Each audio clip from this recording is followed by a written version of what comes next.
All right. Well, welcome everyone to the Unstoppable REI podcast. I'm your host, Rufus Thibodeau. And today I have the privilege of talking to Rudy. I knew I was going to mispronounce your last name, Kurtler. Rudy That's Kurtler. correct. All right. There Yep. you go. All right. I Yep. practiced that. Yep. Okay. Perfect. So, how are you doing today, sir? I am doing awesome. Thank you. How are Good. you? I'm doing good. Doing good. Had some technical issues and juggling a lot of balls, but I'm sure you know all about juggling a lot of balls, huh? Oh, yes. Okay. Yes. Well, cool. All right. Well, then let's jump right in. So, why don't you maybe start with telling me kind of your story, your 30-second elevator pitch. Yeah. Hit me. Yeah.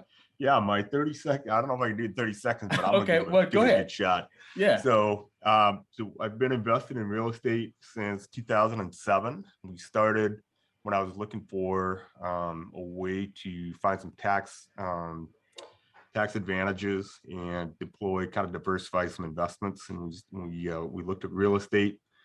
Started with some single family homes and have graduated from single family homes up to now mobile home parks. And we've been investing in mobile home parks for about the last 6 or 7 years. And now we own a dozen mobile home parks in addition to some other single families, a couple of farms, a couple of commercial buildings, and Nice. so quite a wide variety.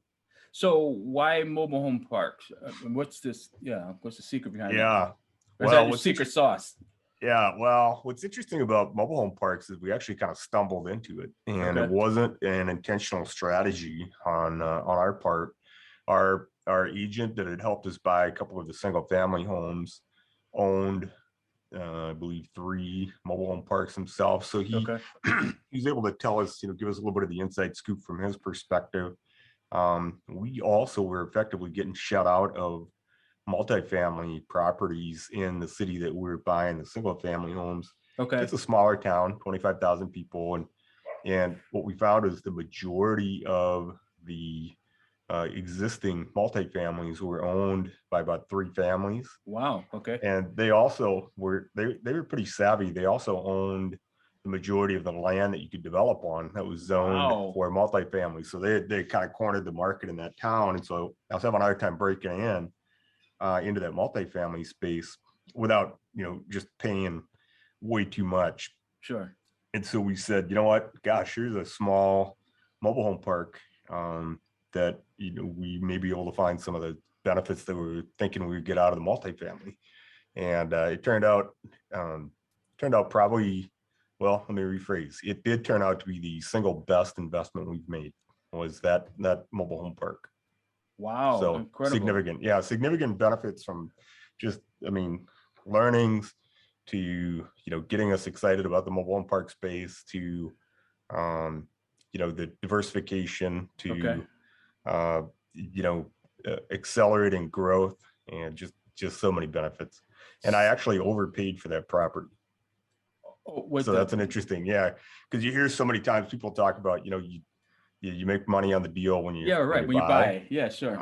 And I think it's a little bit of a misnomer because there's an opportunity cost when you pass on something that you end up not buying, Right. and so you don't get some of those benefits. Now I didn't overpay a ton, but I offered 5,000 more than they were asking Okay. because it was the proverbial, yeah, we have another buyer kind of a thing. And Of I said, course. well, I like this property enough. I see the upside. I see the benefit. I'm willing to pay a little bit more just to make sure I get it and Yeah. get it in the portfolio. And so I'm glad I did. Nice. Well, that actually leads to another question I'll talk to you a little bit later about debunking some myths here. But Yep. before we get into that, so what do you think is the one thing that you wish that you would have known when you began your career that you maybe know now?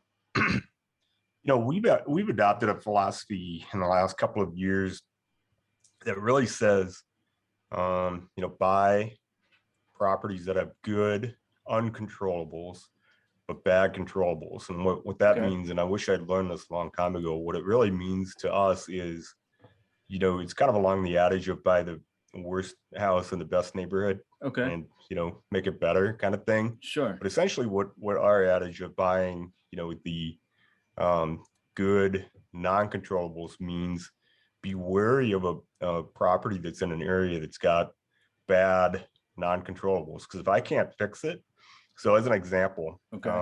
I had somebody approach me sometime in the last couple of weeks and said, "Hey, we have a great sixplex down here in this town.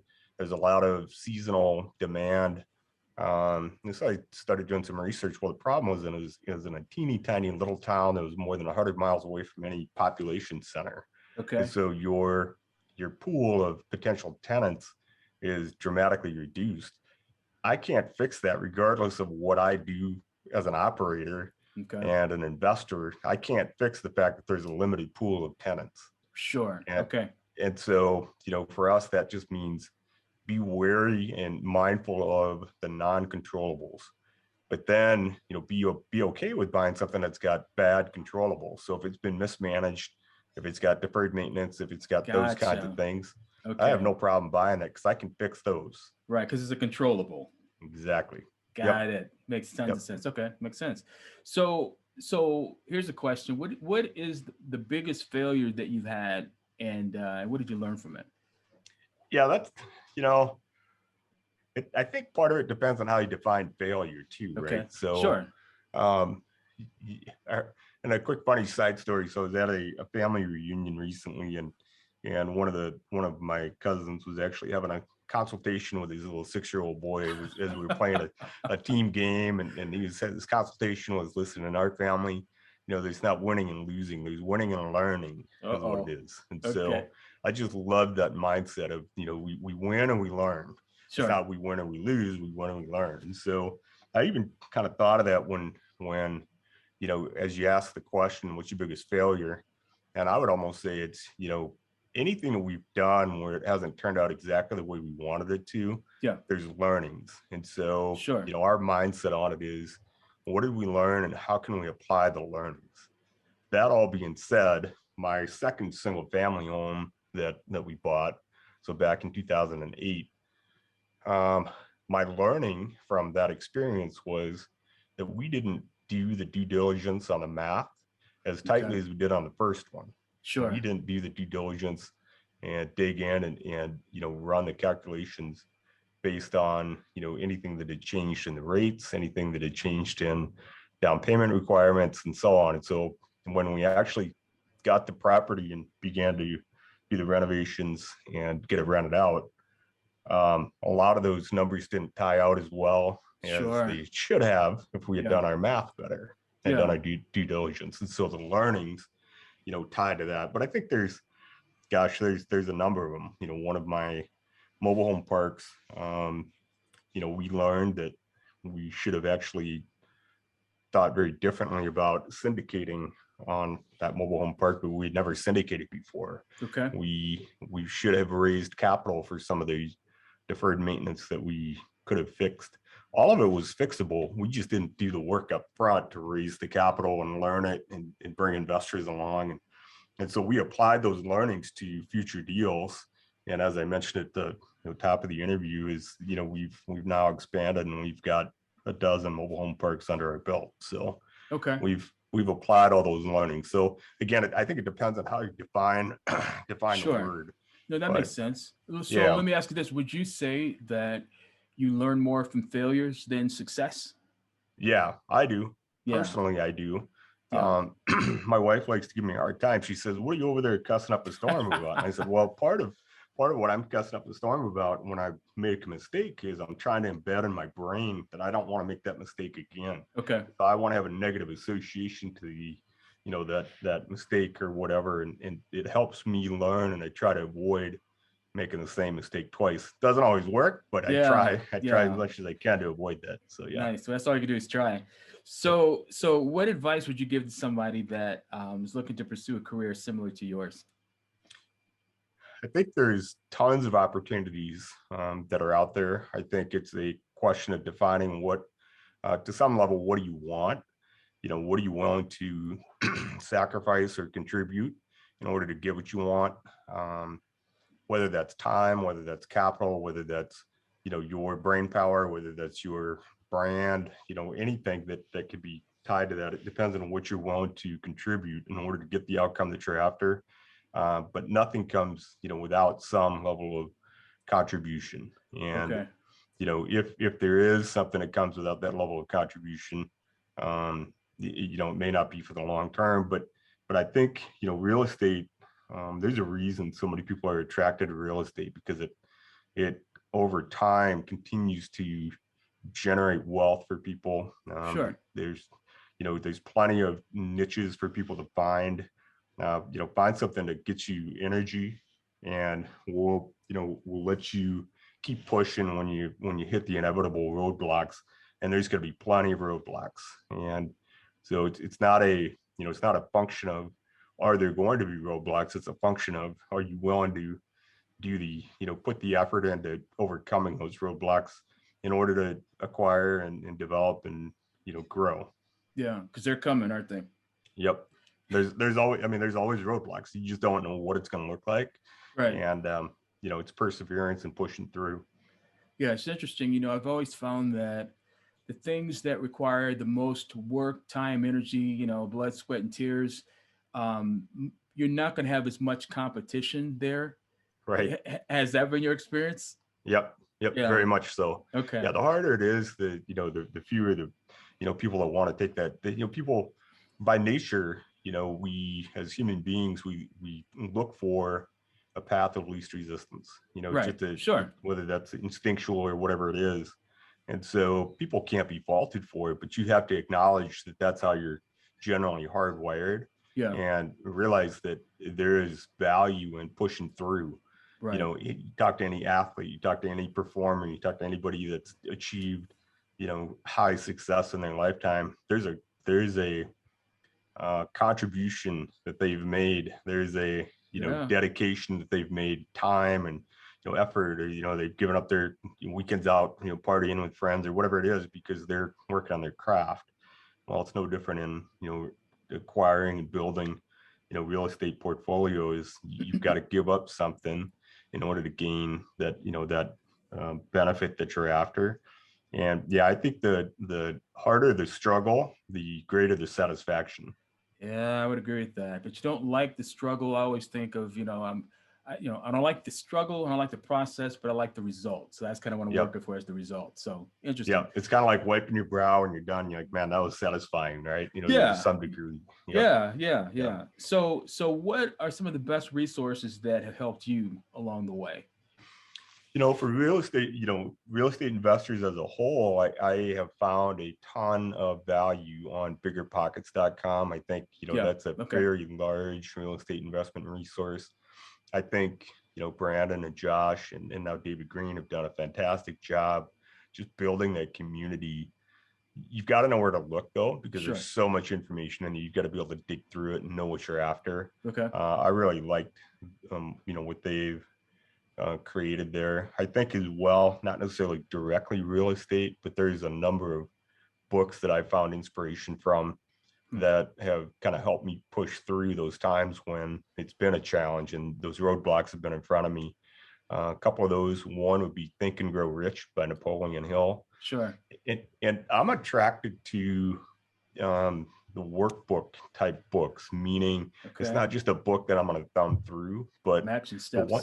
The one that I bought was the Think and Grow Rich. I think it's called an action pack or something like that. And so what it does is it says, okay, take a pen and put the pen to paper and answer these questions as you go through the reading. Sure. And man, I found that so helpful. And I've actually gone back through now and thumbed through it. And, 15 years later, have found new inspiration from that book. I would say 4-Hour Work Week from Tim Ferriss was really really spoke to me, and not just again because it's specific to real estate, because it really isn't, but it's it's the mindset of how do you do things differently? How do you see the same problem but see a different solution to that problem? And so I love that. A recent one that I've gone back and watched again is actually a YouTube clip. It's Les Brown, and it's titled, and I can send you the link if you like. Yeah, I would love to. Yes. Yeah, it's called It's Not Over Till You Win. It's 35 minutes, and I believe it's probably one of the most impactful 35 minutes anybody can have, just kind of watching and listening to how he thinks. His message, which is incredible. And then the book that I'm reading right now is actually called Extreme Ownership by Jocko Wellink. And Jocko is a real estate investor.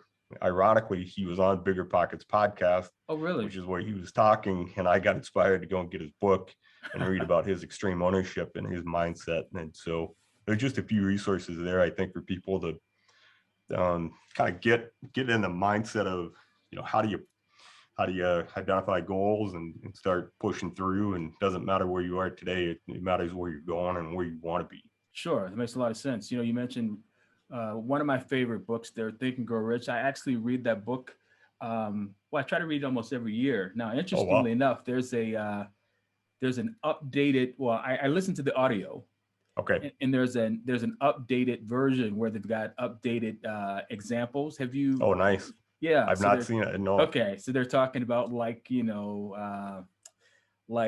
Bill Gates and Oh, sure. some of the more modern people. But anyway, it's great. And one other book that I try to do at least 1 year, every other year is The Success Principles by Jack Canfield. I don't know if you've read that. What's really cool about that book is they've got all the kind of the standard principles of success, which I think are kind of fundamental things, but also he has a phenomenal resource guide of probably I want to say maybe 60, 70, maybe even 100 books Love listed it. in the back. Oh, That's that's great. yeah, it's a good resource guide. But anyway, so I'm gonna grab that. yeah.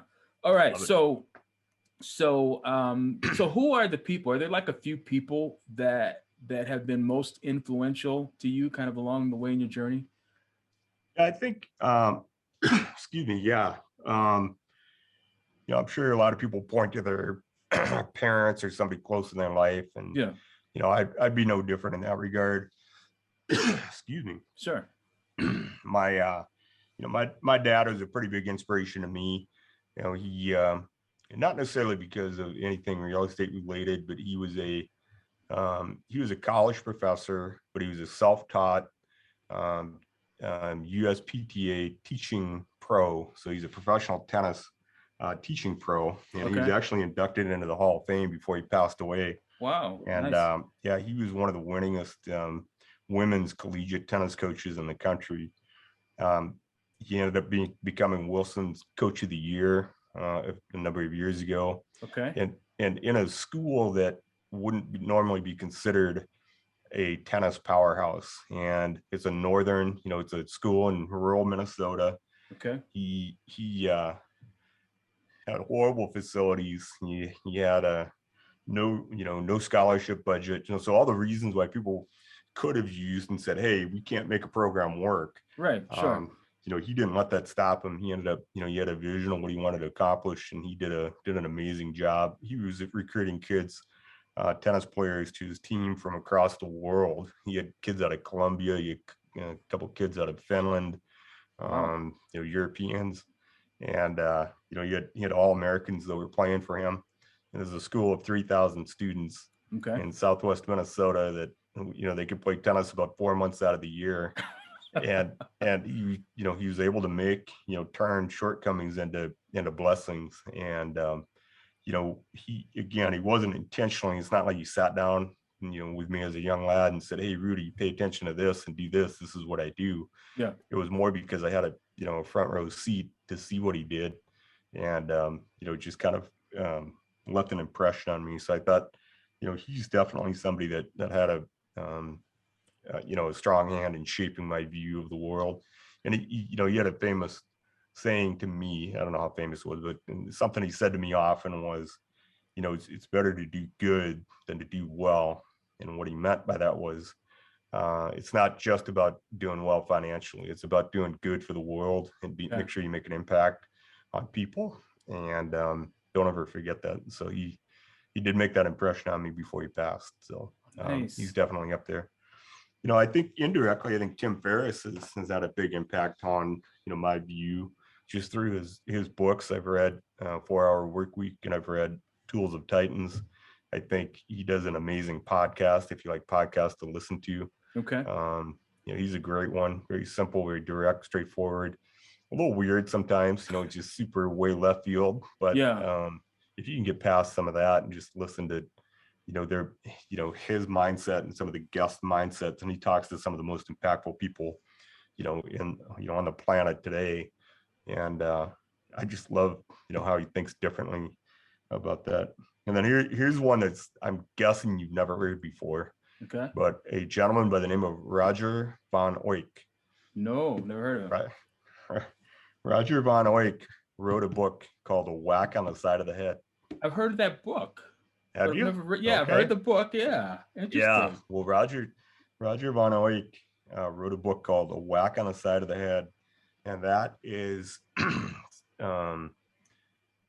the general premise is to kind of shake you out of your belief systems that you've grown up without realizing they were belief systems. Okay. Around, when you go through school, you take a test and there's one right answer. Gotcha. In many parts of life, there is only one right answer. And Yeah. so, that belief system is found and sound. But when you think about it, a person like an Elon Musk or Bill Gates or even a Right. Warren Buffett, they didn't get to where they are because they believe there's one right answer to a problem. That's right. And, That's right. and Jeff Bezos, right? I mean, they get to where they are because they looked at the problem and Yeah. saw a different answer compared to what everybody else was thinking. They Right. found a different answer. Yeah. And they did it better than anybody else. And so, yeah, Roger von Oyck is a really, really interesting one. Interesting. I'm gonna have to look that up because I've seen the book. I've never read it, and I didn't Yep. I didn't connect it with that name. But it's Yeah. interesting about the whole idea of thinking differently is that often in real estate, and I've done a lot of creative real estate deals. It's kind of in my niche, and Yep. I've often used the analogy of if you wanted to come up with the sum of 4 as an example, how do you do that? Okay, well, there's 2 plus 2, and I think a lot of people get stuck on 2 plus 2, 1 minus 5. Well, yeah, but what about 6 minus 10 minus 6, and what about Sure. I mean, there's all the I don't even know how many combinations there are, but there are a lot, and so most people are just, and I kind of think it feels to me, and this may be a little bit of a slam, but I think a lot of people are kind of like sheep. They just it's just like you just follow whatever. Well, no, I'm sorry, I can't. Well, how about this? Well, no, the rule said, well, okay, how Sure. about, so anyway, as an investor, and I think as an entrepreneur in general, I think that you have to be open to the idea that there's more than one way to skin a cat. There's more than one way to get the solution that you need, and that's why you come up with the people like the Bezos and all the other folks. So interesting. Yeah. Okay. Nice. So you kind of hit on this earlier, but what is one of the common sort of real estate myths that you want to debunk? Now you talked a little bit about the idea of overpaying. Yeah. Okay. So tell me about that. Well, and my point on that was I'm okay with overpaying for something to a degree. Well, sure. Right. If I see the upside and if I can see how there's a return on the investment. Yeah. And it also ties in and weaves with the principle of, buy something that's got good non-controllables, but bad controllables. Well, sure. Makes sense. Yep. And so, I just because they asked a certain price for a property, and if I feel like, hey, I'm okay paying a few bucks more than that, just so I get it, in our hands and in our portfolio, so we can make those changes. Man, we've generated returns on that extra $5,000 that I spent on that property, by 100-fold easily. So nice. I'm glad I spent it. I'm glad I got the property. I think with creative real estate in general, you kind of have to, well, just like you are thinking sort of off the beaten path. Have you done any creative? Well, I'm sure it sounds like some of the deals you put together require that. So it's like, okay, this house has no equity and everybody else is running away from it. It's like, okay, hey, wait a minute, that's the one I want, because I think, again, the sheep mentality is like they almost want the seller to come in with the deal. Hey, I already signed the purchase agreement. Here it is, 50% below market value. Here, take it. Versus something that you've got to create. You got to make it, create the opportunity. So interesting. So a little bit different way of thinking. So, all right. So if you were in my shoes right now, what would you be asking you? What that you think people might want to know? Great question. So what I would want to know is what are you looking at? What areas are you looking at in the retail real estate world? Because everything's a little bit frothy right now. So single family homes are Right. have exploded in value. Mobile home parks have exploded in value from the, coming out of the pandemic because people are seeking safety. Okay. Self-storage has really gotten pricey. So what would you be looking at? And Okay. so, Good question. yeah. So, and the answer to that question is I'm not sure. But I think, I jest, but part of the answer to that question, I think, is looking at something that's out of favor. So I think there's going to be Oh, value to be okay. found in office space. I Okay. think there's going to be value to be found in strip centers, strip malls, Okay. potentially malls. That's a little rich for me. It's probably a little big for my appetite right now, but I'd be open to looking at strip centers and Okay. some things where there might be a little bit out of favor. So you feel like real, And looking for something that's a little bit off the beaten path would be yeah, I mean, what I'd that's be looking. smart. That's smart. Do you feel like then residential is, I mean, you're not targeting that anymore? I mean, Well, I had yes and no, because okay. we did find a couple of off market deals in the last 90 days that we bought. Okay. One smaller, one duplex and one fourplex, and they're a little bit ugly, right? So we need to Okay. do a little cosmetic work on them, but they will be nice little cash cows for us. Okay. So I can't say no to that question, Gotcha. because we'll still look. And again, if the deal makes sense, we'll push further. But as a rule, one of the angles that I am trying to figure out is in our mobile home parks, I've got a number of spaces that I can fill Okay. because they're vacant pads. And I'm starting to read things like about 3D printing homes. And I'm interested in that for a couple of reasons. One, if I printed a home that's the same size as a mobile home on that particular lot, and mobile homes is a misnomer, by the way, about 98% of mobile homes that are purchased never move from the first site that they're set on. Okay. So they're really not mobile. They stay Gotcha. there and they kind of die a slow death typically. Okay. And so what I'm looking at on the 3D printed homes, what I think is interesting about that is they're going to be more durable Okay. because they're printed out of concrete. So they're a little more, they're fire resistant to a degree, they're water resistant to a degree, wind Okay. resistant. And Interesting. so there could be some value there where today we look at it as that's a spot for a mobile home. Yeah. So I'm exploring that, but I'm really in the early stages of it. So, There's another company I was reading about. I just can't remember their name. They're like these smaller homes. I have to look it up. Do you know what I'm talking about? you talk about the tiny homes kind of concept, Yeah, but or there was a company that basically they bring it on a truck and a flatbed, Yep. and you just load it up and you can basically build a community. Can't remember the names of those, but there's a few folks that are exploring and experimenting with the whole tiny home movement. okay. What do you think about that? They've experienced a similar thing to the mobile homes. Materials have gone up in cost, and Right, exactly. labor is still challenging to find to assemble the homes, Okay. and so with a 3D printed home, which seems really odd, right? Like how can Yeah. you print a house? But when you actually read and look at the efficiencies that you can gain, it's almost like bringing the assembly line to the job site. And Really? so it's actually pretty interesting concept. Yeah, they're starting to use it in Habitat for Humanity homes. They're using Really? it for. There's a whole community of 3D printed homes in Mexico. Wow. Very generally speaking, a poor community, and they didn't have good housing, and so there's it's kind of the tip of the iceberg type of stuff, but I think could be really, really interesting. That is interesting. Technology is interesting. I mean, who would have thought when the whole idea of 3D printing came out that this is how far it would come? Right. When I was in college, I'm kind of dating myself here. Let's see, I graduated in 1990, so maybe that's not that far back. But so I'm right there with you, man. Are you okay? Well, good. Well, I don't feel so 91, bad. so well, there you go. Yeah, all right. Yep. So my professor, I was taking a class called Geographic Information Systems. Yep. And the concept was, and it was like a real far-fetched concept. It was the concept of putting together maps with computer technology.